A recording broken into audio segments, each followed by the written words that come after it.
Hello, beautiful people of the internet. My name is Ryan. Welcome to my third attempt to film this episode. This is episode number 17 of our blind playthrough of Slay the Princess, except it's not entirely blind anymore. I'm accepting help from you guys in the comments. And I got a lovely comment that said, "You're on a path in the woods, and at the end of that path is a cabin. And in the basement of that cabin is a princess." It didn't say that. I just feel wrong skipping the first line of the story whenever I sit down to play the game. It just feels like it's a really important line. The comment said a couple things, but one of the things it said is, consider starting a fight with the princess in chapter 1 and giving up. And I'll be honest with you, I've tried twice to start this episode. And I have failed to get to the give up option. I know how to get to the give up option because I just did it like last episode. But apparently I've forgotten. So what I did is I went back. So what I did is, in the last 2 times I've started this episode, I've accidentally, I think, killed her too quickly. And then I have accidentally waited too long or something to kill her. And I have not found my way to the give up option. What's funny is, last episode I remember thinking, oh, the give up option, that's really interesting. And now I'm trying to find it and I can't find it. But I've went back, I watched the footage. We're going to try to start a fight with the princess and then give up. Here's how we did that last episode. I think what I did is I just went to the cabin. You make your way. I took the blade. You take the blade from the table. It'd be rather difficult to slay. I think we talked to the princess a little bit, then picked the option I remember picking is that I just watched picking is I'm not dropping the blade, then slay the princess. So we have to talk to her to give her a little bit of forewarning that she might be dangerous. And after that, good. You're still listening to reason. We should still talk a little bit. I'm just here to talk. Then why did you bring a knife with you? I think I have to tighten my grip. You ignore the trembling in your hands and tighten your grip on the blade. Then I'm not dropping the blade. Now let's see what happens. Then I'm not talking to you. This should do it. Slay the princess. Doubt, unfortunately, clouds your thoughts as you attempt to run her through. Okay. I don't know if it's something about hesitating or what, but something about the option, I'm not dropping the blade. A moment of distraction and hesitation is all she needed to sidestep your thrust and deliver a catastrophic Gives her the blow to upper your jaw. hand. If you say, I'm not dropping the blade, something about that gives her the upper hand. It's funny, I've played this game a good amount by this time. I've certainly got lots more to play, but I'm not an expert by any means. I've played this game a good amount. I still get so confused about what exactly does what, even in chapter 1. Okay, so. It feels like you've been hit with a sledgehammer. You can feel bone grinding on bone where your jaw has been fractured. So step 1, we have started a fight. Step 2 is to give up. That's what the comment says. Holy shit, that hurts! Though she's unarmed, the shock of that first strike is enough to stagger you, putting you and the princess on somewhat equal footing. Okay. Your blade slashes through the air again I think this is right. and her fists connect with your body as many times or more, each impact as heavy as that first bone-crushing hit. Okay. We can still turn this around. Give up. Let's go. Okay, let's see what happens if we choose give up. It's pitched combat where she got the jump on me, but I'm still slicing as often as she connects with me. What if we choose to lay down? Give up. Are you serious? As internal bleeding sets in, the blade falls from your trembling hands, clattering to the ground uselessly. Okay. You lacked the will to finish the job, your bruised and broken body falling to its knees before her. We lack the will to finish the job. What a judgmental statement. The princess, exhausted, chest heaving with heavy breaths, tosses the blade away from you. He seems like a warrior in this, a warrior or a hero in this drawing and in this description. This is the end, isn't it? Is this really the best you could do? Look at you. Completely broken. I'd be lying if I said I wasn't a little disappointed. Maybe not heroic, maybe a little bit more just like fighter. Still sounds very her attitude, her mindset is interesting here. She plants her foot on your chest and pushes you onto your back, the air leaving your lungs in a heavy puff. Kinky. And then she brings her knee to your throat. Oh my god. She leans into it with the kind of weight you didn't think her slight frame could possibly possess, shattering your windpipe and leaving you starved for breath. Holy shit. It's too bad. I was looking forward to some company. How would I describe this princess so far? Very, just like about her business. I give her a forewarning. First off, I consider her dangerous by bringing the blade. I tighten my grip, meaning I have doubt, but then I overcome it. I say I'm not dropping the blade, sort of showing her that... Maybe that means it's sort of showing her that it's like, it's kill or be killed here. And that turns her into a... This is almost like mercenary-esque. Not the like for-profit part of it, but just like she's just about her business. Just takes a little bit of pleasure from the company of hanging out with somebody, maybe. Everything goes dark, and you die. Okay, what happens next? Thank God, third time's the charm. The tower. What the fuck? Tower. You're on a path in the woods, and at the end of that path is a cabin. And in the basement of that cabin is a princess. Okay, I've taken notes about what it took to get to get to chapter 2. The tower. The tower, okay. You're here to slay her. If you don't, it will be the end of the world. I should take a save here, just in case. Okay. So, what do we have here? We have terrible sense of deja vu. Has this happened already? I died. These are all very normal. But let's see who we got as a voice. What am I doing here? I can assure you that you're not dead. And to answer your second question, you're here to slay the princess. I literally told you that a second ago. If he doesn't remember what happened, then maybe it's best to keep it that way. Who's it gonna be? You know I can hear you, right? It's going to be a lot harder than you think to keep secrets from me. What does it matter what he knows? Broken. There's nothing we can do to stop her. She's just going to kill us again. Broken I got in Arms Race and Moment of Clarity. So the Broken said... So this is... Yeah, we've sort of turned her... I can't wait to see what the tower means. What is that a reference to? What does that mean? I think Princess and Tower. I don't think... Not cold-blooded, but like... Very capable killer, capable of defending herself. I think Princess in a Tower, I think. Princess in damsel-in-distress. But the princess... But what Broken says here, and what we experienced last chapter, is hinting at a very capable princess. She's gonna kill us again. She is not going to kill you unless you let her. But slaying the princess and saving the world is going to be much more difficult than it has to be if you spend the whole time second-guessing yourself. Let's proceed to the cabin. A warning. A warning. Let's see how Broken responds. She will lie.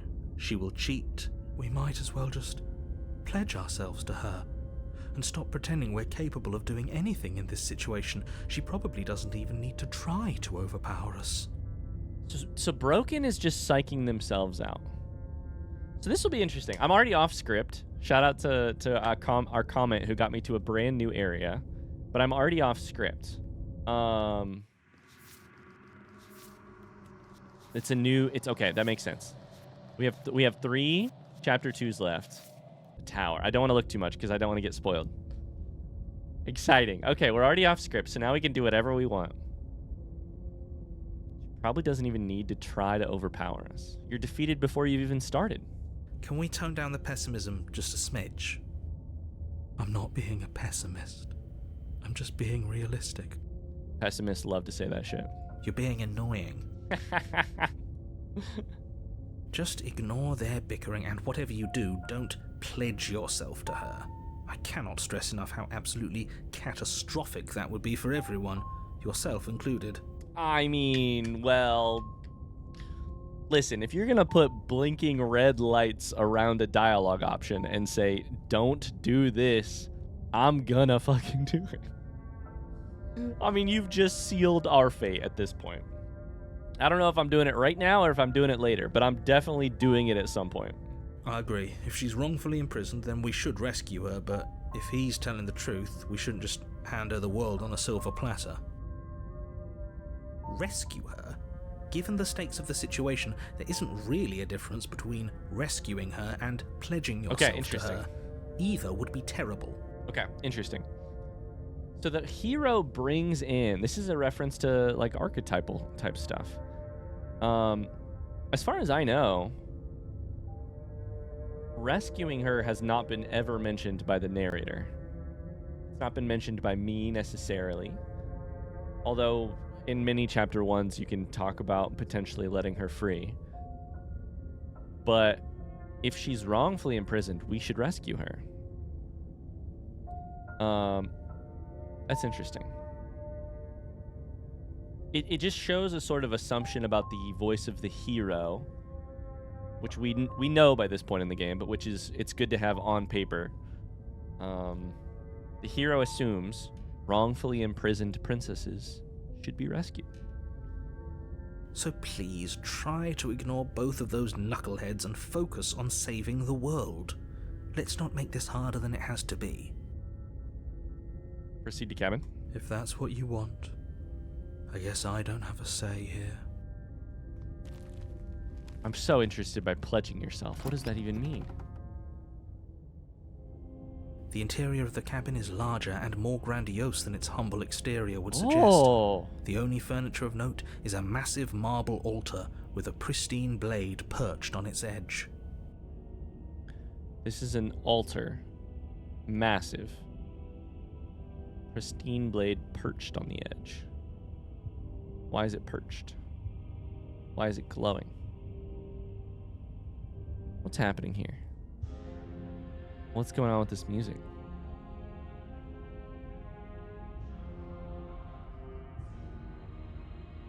The blade is your implement. You'll need it if you want to do this right. God damn this game. Why do we feel so small? Yeah, we do. We don't feel small.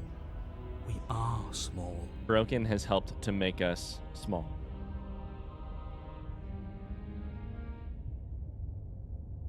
Didn't say anything about the mirror on the wall. That's because there isn't a mirror. There's the altar, the blade sitting on the altar, and the door to the basement. There's nothing else in here. There's definitely a mirror. There isn't. Who cares if there's a mirror? We're all going to die anyway. And I'm sure that if we looked in there, we'd just see something sad and miserable looking back at us. We don't need any reminders of what we are. It would only make things worse. For the last time, you're not going to die unless you let it happen.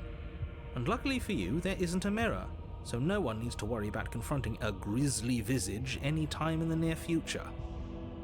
Listen to this like Gregorian chanting in the background. Though, for what it's worth, if there were a mirror, I'm sure that you wouldn't find anything sad or miserable in it looking back at you. You probably look perfectly normal. Probably. Probably. Do you not know what we look like? He knows. He just doesn't have the heart to tell us.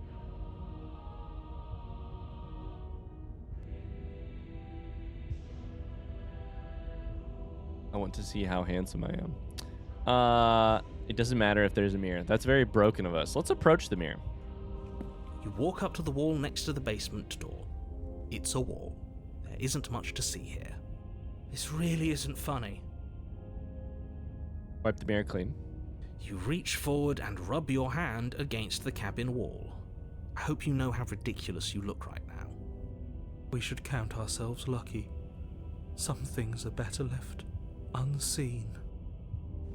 You gotta talk to yourself with a little bit more grace, voice of the broken. We gotta do some affirmations. That's what we gotta do. Now here's the question. If I were, hypothetically, going to be attempting to pledge myself, what would that look like? Would I have a blade in my hands or not? I would say, you know, sort of in a knightly pledge yourself way. Take your blade, you know, offer it to your king or queen, kneel before them, offer your services, pledge yourself to thee. Let's take the blade, even though it's probably safer without it. You take the blade from the altar. It would be difficult to slay the princess and save the world without a weapon. Into the basement.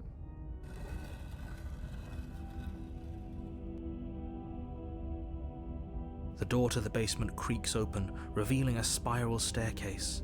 Its steps almost as deep as you are tall. The smell of incense drifts up from below. For a moment, you almost feel at ease. I almost expected because of the chapter title, I almost expected to open the door and find a staircase going up into a tower. So the tower is not the tower that I was sort of expecting. It does not appear. I mean, we're tiny. That much is being evoked again. Huh. This is actually kind of nice. It's still a stone basement. If the princess lives here, slaying her is probably doing her a favor. Her booming voice rolls up the stairs. Booming. Ah, shit. Oh no, I clicked off. I didn't get to hear the voice. No, I misclicked. Is that a guest I hear? Don't linger on the stairs. Come down and witness me. You weren't kidding when you said it was booming. Damn it. She wasn't like this last time. Talk to me again. We need to get down there. She wants us to see her. We need to see her. Should we be worried about your sudden change in attitude? Just a few minutes ago, you were going on about how pointless everything was. Now you want to go down there. Yeah, what's going on with the broken? It doesn't matter what that little voice says. He's not the one making the decisions. Though if his ramblings get you to the princess, they get you to the princess. I'm so mad I clicked off. Making your way down the spiral staircase is a time-consuming and exhausting effort, every step requiring you to clamber over one edge before dropping to the next. But soon the end comes into view, and you tumble to the bottom, entering the vast, temple-like room beyond. Temple-like. Interesting. The princess towers over you, almost glowing in the weak starlight, her figure framed by a stained glass window.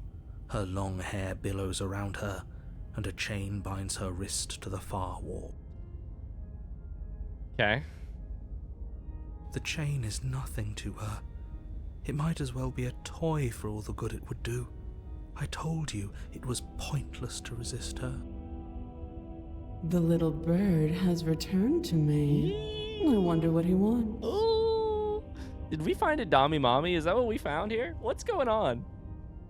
What's going on in the game, and why is my heart beating so fast? I could be your little bird. What? I'm married. Sorry. What? You brought that knife again, even though you know it's useless. Such charming audacity. Your voice is inside of me right now. Holy. It's like I'm getting the same feeling I got when I first put my fingers upon Merida's beacon in Meridia's beacon in Skyrim. Just the the effect of the sound, the reverb and the echo and the, I don't know if it's echoey. It's just cavernous type voice. Drop it. I mean, we gotta drop it. The blade slips from your fingers and clatters uselessly. Whatever to the you floor. say. Whatever you say, drop the blade. We didn't have to do that. Well, I chose to. Sorry. And yet you did. She's so much more than us. You wouldn't understand what it feels like to be in her presence. You would not. I mean, I am here. I'm in her presence. Oh, I understand what's going on, and you'd better snap yourself out of it. You're talking to the narrator. I understand. Okay. What did we do? What's her deal? What did we do to make her like this? And what, for lack of a better term, because I don't mean it as simply as it sounds, what did we do to make her big?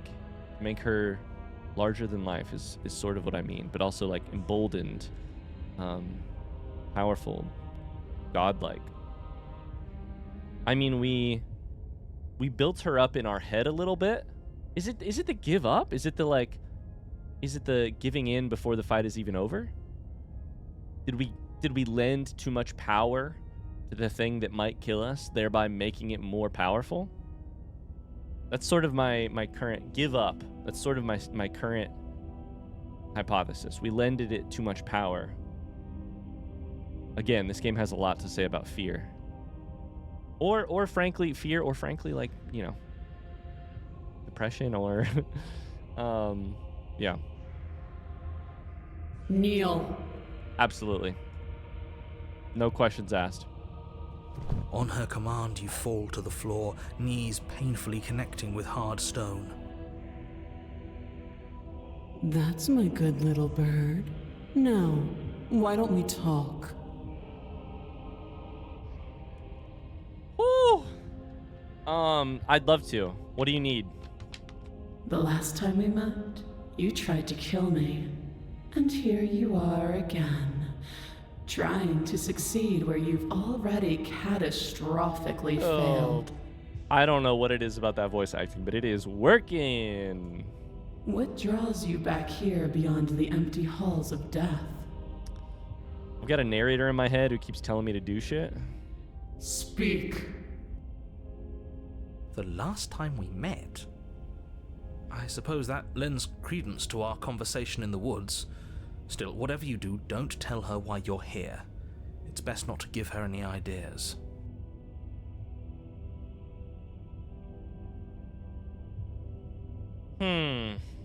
You're supposed to end the world. Now, this is interesting. We may reload, right? Like, I mean, I decided to pledge because my current governing impulse is pledge yourself. Because my curiosity meter is off the fucking charts for that stuff. We may decide later to do something different. That's why I made that save. But for now, Dami Mommy tells me to speak, I speak. Calling a goddess Dami Mommy is just really sort of hilariously, like, kind of rude. But dismissive is the word I was looking for. I think in this situation, you're supposed to end the world. You weak-willed buffoon. That's me. Is that so?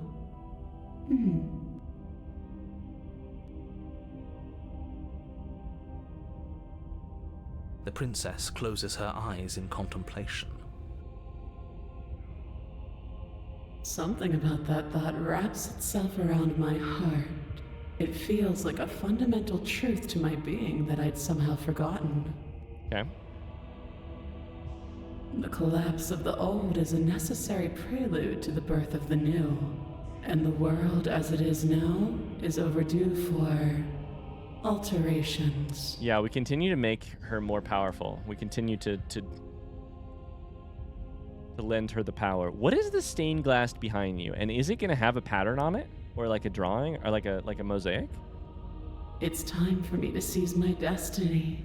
And you, little bird, will help me seize it. I'll be your little bird. I'll be whatever you need me to be. She's inevitable. There's nothing else for us to do but help her. Maybe she'll be nice to us. This is a terrible way to be, but it's an very interesting story. It's a terrible way to be in the real world.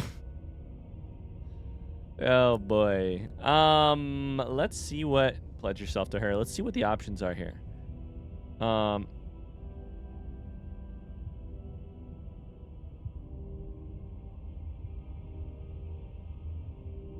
Just because you're supposed to end the world doesn't mean you actually have to do it. You can be whatever you want to be. I'm gonna pick this because I'm interested to see how the tower. I was gonna say this princess, but I should just call her the tower. How the tower responds to. What's interesting about this comment to me, this comment, is it sort of inserts more independence for me than I believe she sees. So will she stamp out my independence? Will she dismiss it? Will she... Like, how aggressive is she going to be towards me sort of offering her some advice, basically? I'm interested to see. Let's explore we're basically exploring the hard outlines of this character that we've gotten to interact with a little bit with this question. This isn't about desire. This is about what I am. And I have little interest in discussing destiny with one that cannot see the divine truth that shines in my heart. Yeah, we're so small to her. We're not even we're barely worth responding to here. What would you have me do? What do you have planned? All you have to do is break these chains and set me free. It's funny because already, that's an interesting line, because already the voice of the broken, if I'm remembering correctly, said...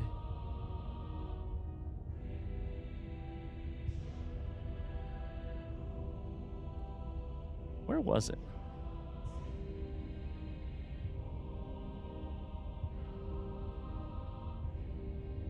It was earlier. The chain is nothing to her. It might as well be a toy for all the good it would do. So the broken sees the princess as barely even held by this chain. But the princess actually said, the tower actually says, I do need you to break these chains. So we're somewhere in the middle of the broken being like, she certainly doesn't need our help and we're certainly powerless to stop her. And she actually does need something here. We've figured something out here.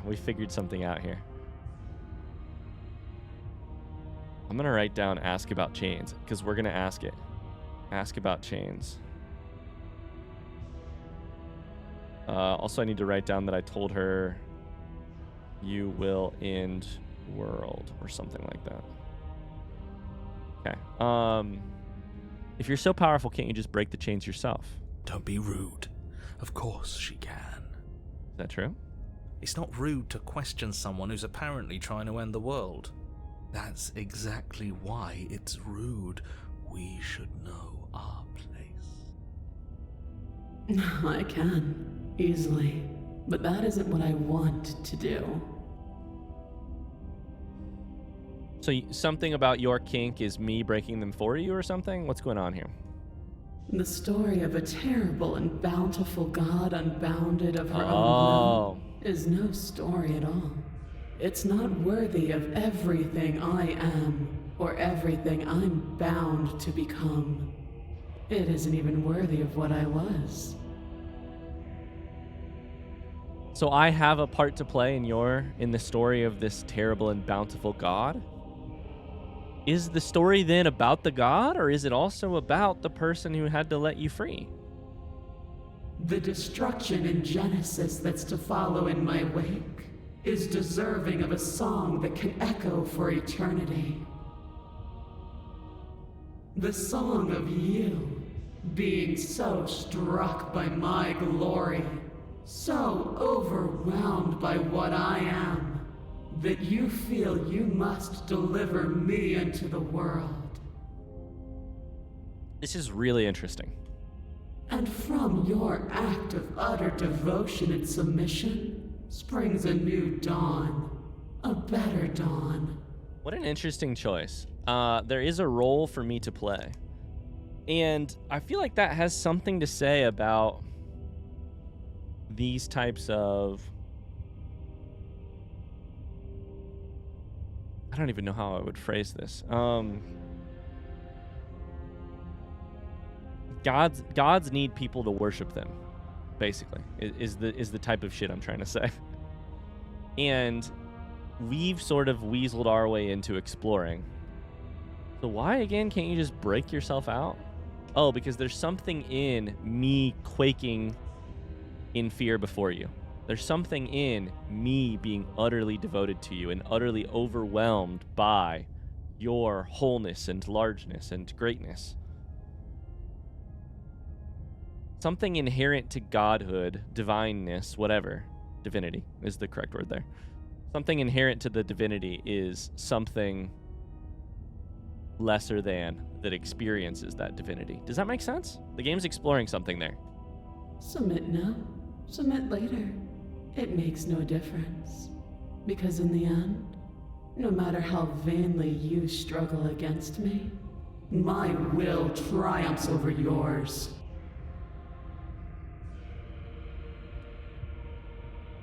I mean, I'm gonna pledge myself to you. I just have to see what happens, but I have questions for you before I decide to do anything. No. Let's pick pledge. Let's pick pledge. At this point, I feel comfortable enough to pick pledge, and we can come back if we decide not to.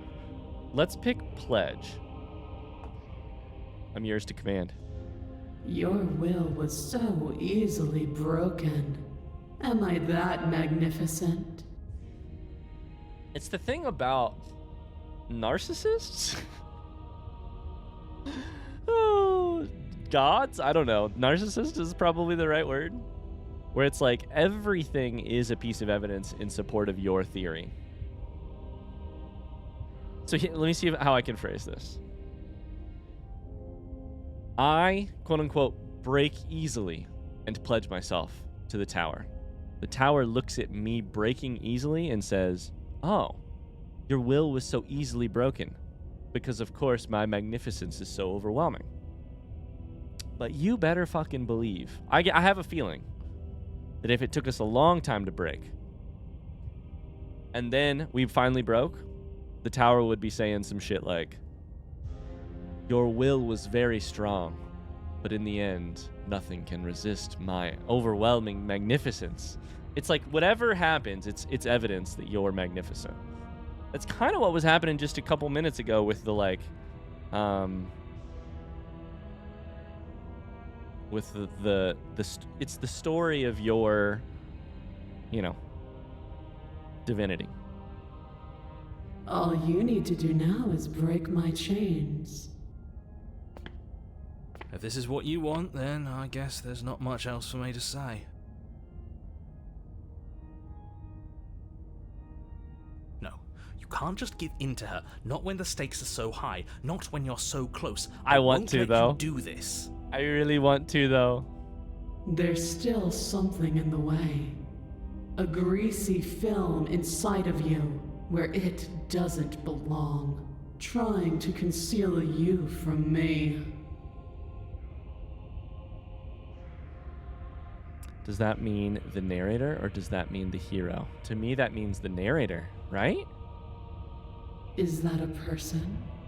No, it used to be a person. Oh, yeah. It's something different now. An echo. By the way, hands. There are leaves and then there are hands reaching for a sun. Also, holy crap, she's so hot. She's so strong. She's so divine. The light, the hair. Beyonce, is that you? What's going on here? Oh, I'm a single ladies. Oh, I'm a single. All of a sudden, the tower breaks into song. Ain't no Texas. Sorry, this ain't Texas. Yeah, something's going on here. So I'm reading that correctly. I'm reading that correctly, and the princess is reading this correctly. This is huge. Take a step back. First time in the game, as far as I know. The princess sees the narrator inside of me, calls it an echo, which is exactly the thing we heard in a different part of the game. Used to be a person. Is she talking about you? That's impossible. She's not supposed to be able to interact with me. How the fuck does You're that a happen? small one, aren't you? Oh boy. Oh boy. Oh boy. She sees, I'm going to put in quotations, narrator. A shriveling little worm stretched beyond its limits, trying to control things that it can't understand. No. What are you talking about? I'm just... I don't care what you are. You're mine. Oh no! Oh no. Rise, my little bird. Without hesitation, you're brought to your feet. What the fuck? What the fuck? Did you hear that? Break my chains. Her voice was included in the narrator's voice. And how are we supposed to do that? All we have is a blade. All you need to do is believe it's been done.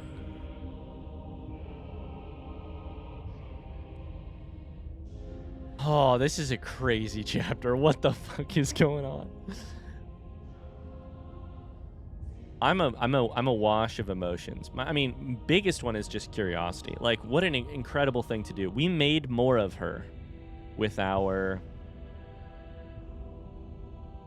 in chapter 1, with our doubt, and then our fear, and then by giving up the fight when it was not lost, we made more of her. And look at her now. And now here, pledging yourself is just, it's in a way, we always talk about like chapter 2s or like the saturation is turned up to 12 on whatever was happening in chapter 1 or whatever. By pledging ourselves, by kneeling, by, you know, giving in to the divinity, etc., we get to see the most exaggerated version of what the tower can become. And apparently that is like all-seeing, all-knowing, divine. It's interesting.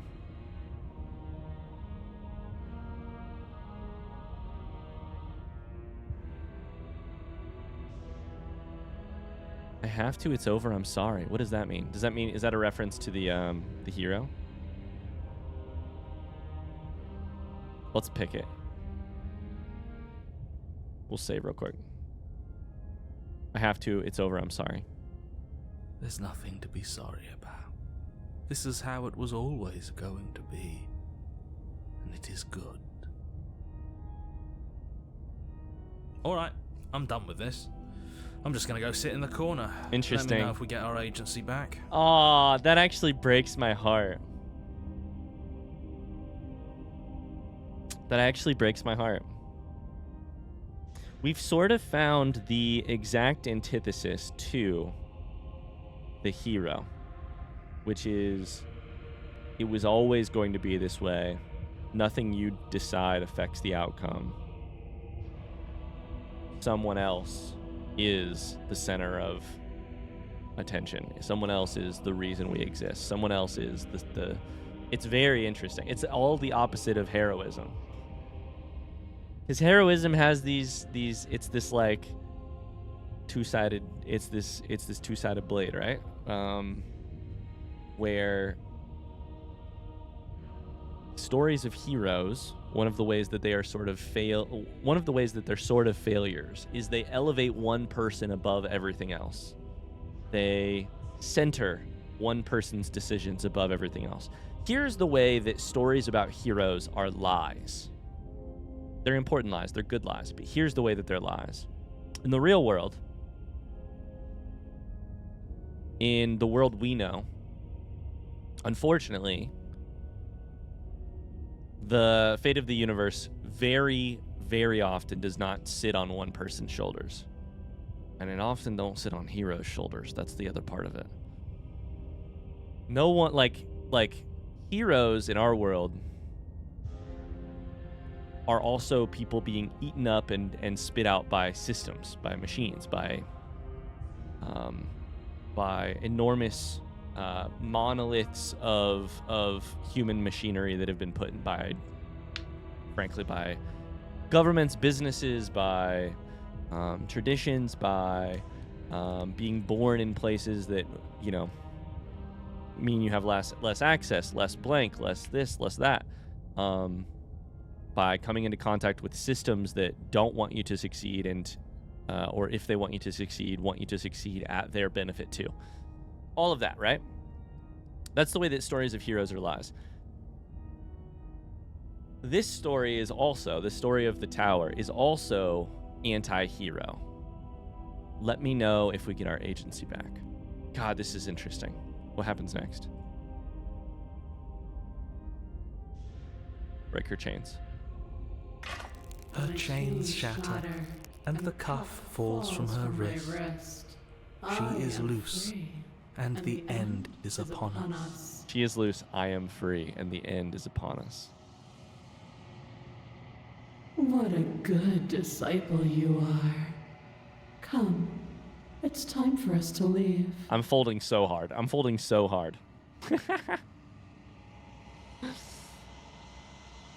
What happens now? Nothing. And then, everything. Is this a vessel? This feels like more than a vessel. Take her hand.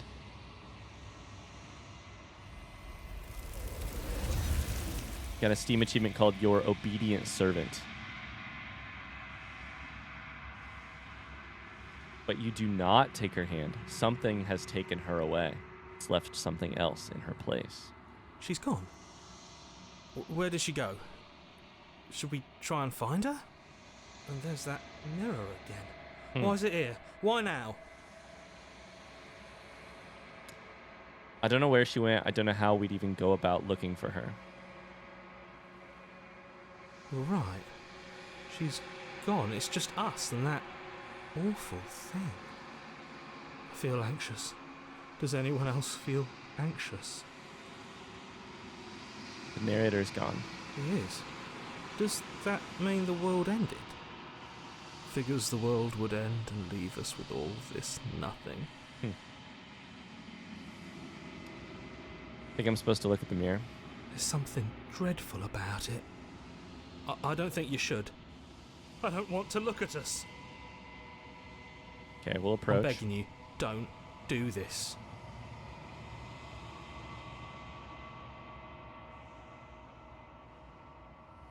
Mirror never scared you before? I think this is all stuff I've heard before. Except normally I just click go approach the mirror. It's different now. It feels, I don't know, final. It says I've heard this dialogue before, so I gaze into your reflection. I normally at this point, this late in the game, I think I just skip all that stuff.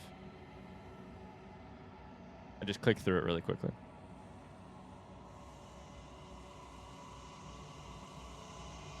Proceed to the cabin.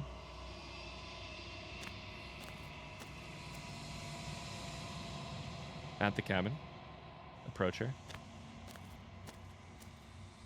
Something finds me in the long quiet and brings me the gift of a fragile vessel. This is a very cool one. She's so large. I love that. I love the decision there to make that happen. I love the decision to make her very large and the hands barely cover her eyes. That's really cool. Wow, what a chapter that was. Let her out of there. I'm sorry. There are some changes that can never be undone. Okay, we've heard this before. There are some tears that can... I promise.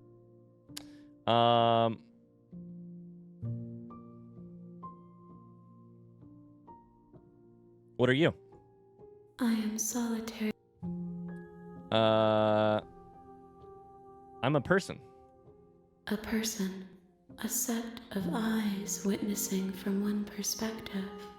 I think that you are more like me than you are like a person. That's a cool... I like that. So my understanding of this comment right here. She says, what are you? I say, I'm a person. She says, a person is a set of eyes witnessing from one perspective. You're something different. You're the thing that keeps going back. The thing that continues between. Or at least Ryan, am the thing that does that. In the game, she makes you forget at the end of every one of these. But we're still not like witnessing from one perspective. We're doing we have multiple perspectives. We have voices, etc. She says, I think you're more like me than you are like a person. We are oceans, reduced to shallow creeks. The gift of a fragile vessel. Yes. No, this one is dominance. A figure capable of bending everything to her will. She will make for an overwhelming heart. I'll say. Do not mourn her, for she would not be able to mourn you.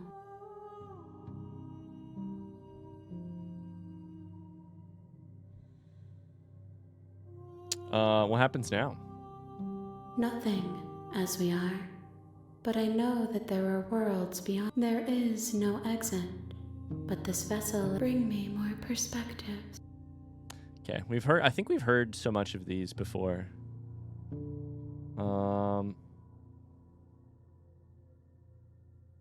What if I don't let you do this to me?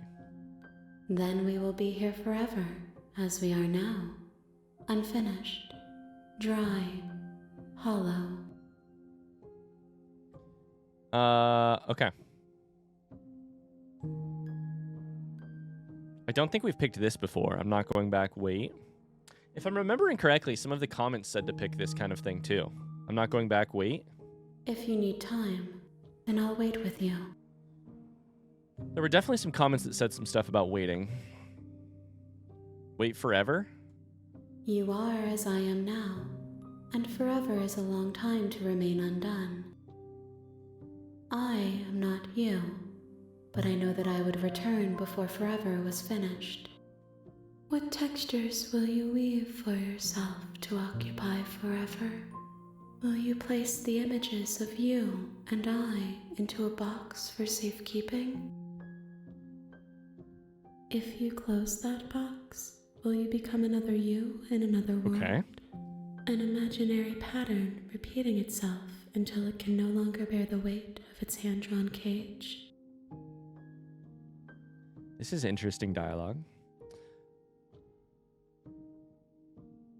You are as I am now, and forever is a long time to remain undone. She basically says we are in process. We contain multitudes, if you will. We are these clashing perspectives that need to clash in order to become who we are, or to flower, to become our full versions of ourselves.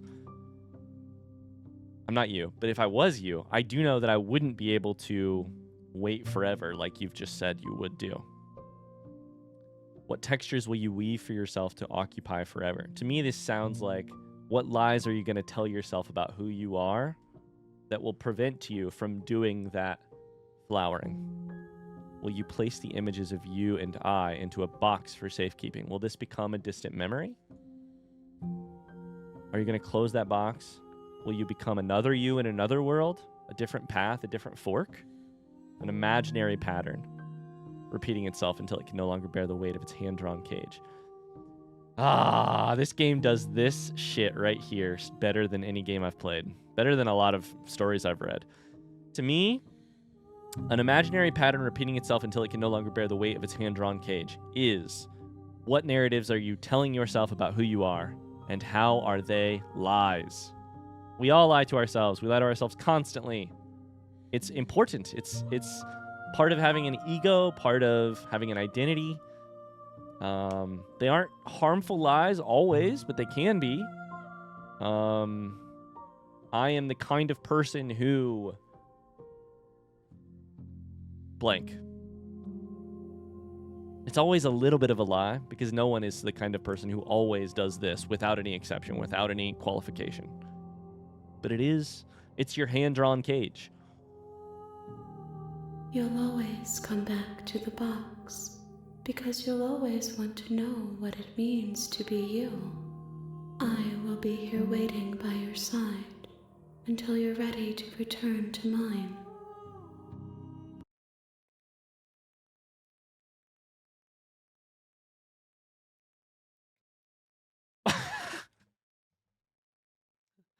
My game just closed.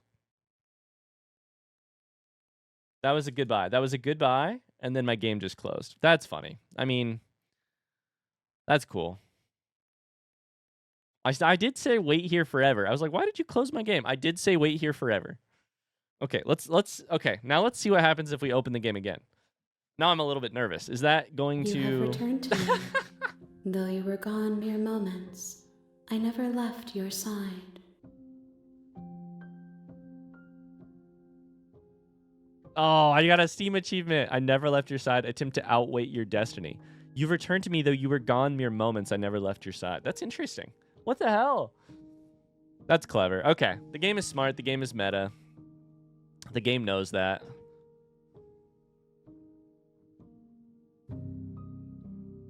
I wonder if it is saying something along the lines of like, when you set this aside, this timeline stops. This like the shifting mound, the ebb and flow, like that become, you know, it's almost like maybe that freezes in time and I go on and live my life, but the shifting mound doesn't. Interesting. Okay, well, I'm glad we picked wait forever. That was interesting. I think it can be really fun when a game... We should talk about what we're going to do next, because I am very tempted to reload a save and see what happens if I don't pledge myself forever. I got to tell you. But I'll think on that in a second. What I have to say first is it's one of the tools of meta games or meta art experiences when you can sort of force close the game because you made a decision. I generally am a fan of that when it works well, when it like... how do I phrase this? God damn it, how do I phrase this? I think what I'm trying to say is this. I think playing a game, sitting down at your computer, your Switch, whatever, to play a game, it is very, very easy to get super comfortable with the established dynamic between player, game, and person making the game, or the voice behind the game, or the intention behind the game, or whatever you want to call it. Very easy to sit down in to sit very comfortably in the dynamic you're used to because you've spent thousands of hours playing it this way, playing games this way. I'm in control. I decide when I set this game aside. I decide when I turn it off. I decide when I save, when I don't. I make decisions. The game responds to me. And it can be really fun. I can think of a couple games that I won't say too much about. I'm sure maybe if you're interested in Slay the Princess, I'm sure you've heard of or played some that do it. I like it when a game... I like a number of games. I don't like all games that do this, probably, because I'm sure it could be very bad. Could be handled badly. I find it intriguing or energizing or life-affirming or giving when a game asserts a little bit of control back on you and says, oh, interesting. Your files? I've seen them. I've read them. Or, hey, you tried something outside of the realm of what we're interested in, and so I could just turn your game off. That's interesting. I don't know. I think it could be interesting when well done.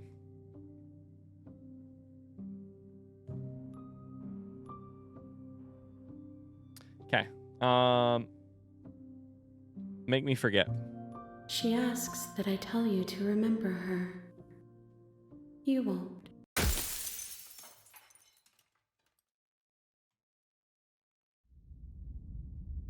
Awesome. The tower was very cool. Now the next question is going to be, You're on a path. do I reload in the that woods, save? And at the end of that path is a cabin. And in the basement of that cabin is a princess. Tune in next time to find out. I don't know if I'm going to reload that save to see what else I can do with the tower, or if I want to go for something entirely different. Because now I'm sitting here being like, if I go back into the tower, won't the game limit my options? And so, I don't know. Well, yeah, I won't say too much. We'll pick it up next time. Thanks so much for watching. I really hope you've enjoyed this episode. Oh, lots of interesting stuff. Thanks for the comment that helped get me there. And I'll see you guys in another video very soon. Until then, bye-bye.